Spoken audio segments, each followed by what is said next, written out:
नमस्कार दोस्तों, learn history में आपका स्वागत है। भारत के इतिहास में 3 आंग्ल मराठा युद्ध हुए हैं।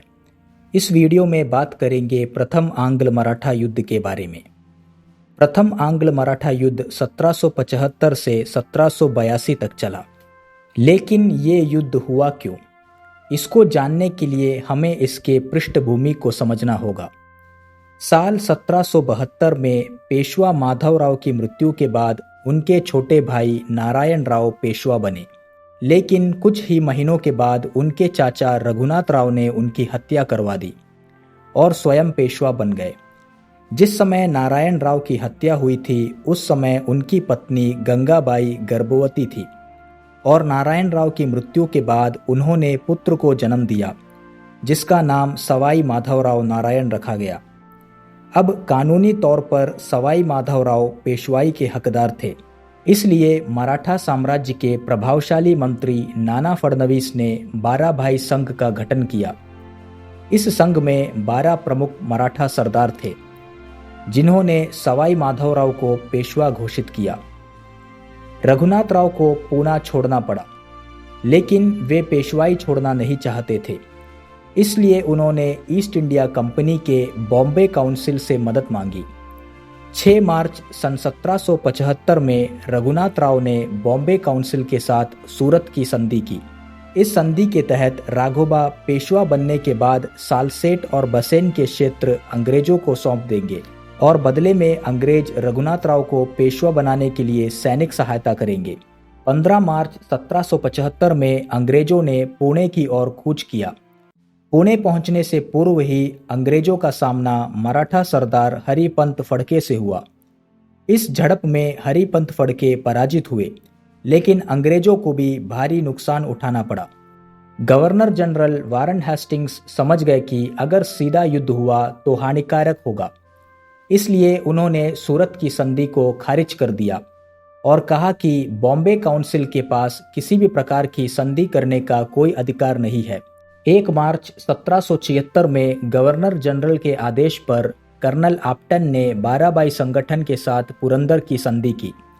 इस संधि के तहत रघुनाथ राव को पेशवाई का दावा छोड़ना पड़ा और कंपनी ने माधवराव नारायण को पेशवा मान लिया।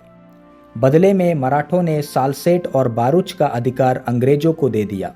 रघुनाथ राव को पेंशन देकर पुणे की राजनीति से दूर किया गया।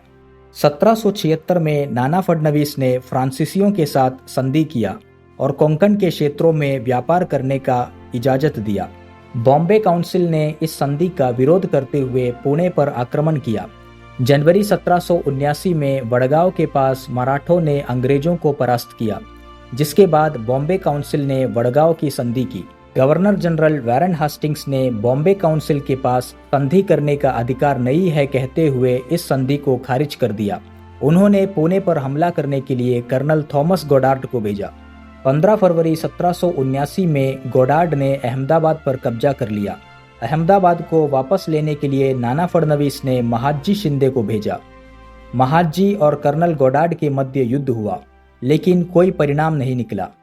ग्वालियर में महादजी की अनुपस्थिति को देख हेस्टिंग्स ने ग्वालियर कब्जा करने के लिए कैप्टन पॉपम को भेजा।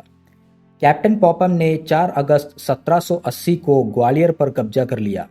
महादजी ने ग्वालियर की तरफ कूच किया, लेकिन हेस्टिंग्स ने महादजी को रोकने के लिए मेजर कमाक को भेजा।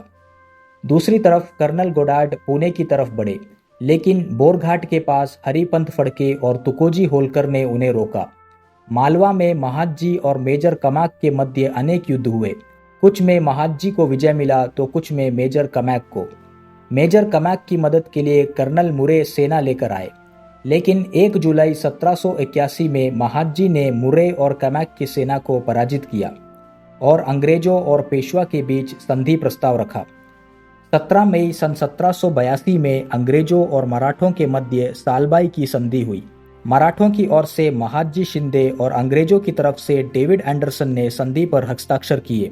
इस संधि के तहत अंग्रेजों ने सालसेट और बारूच पर अधिकार कायम रखा और बदले में मराठों को वो सारे क्षेत्र लौटा दिए जो पुरंदर की संधि के बाद अंग्रेजों ने कब्जा किया था। मराठों ने कोंकण क्षेत्र से फ्रांसीसियों के व्यापार को समाप्त किया। अंग्रेजों ने माधवराव नारायण को पेशवा की स्वीकृति दी। तालबाई की संधि ने लगभग 20 साल तक के लिए मराठों और अंग्रेजों के बीच शांति स्थापित किया।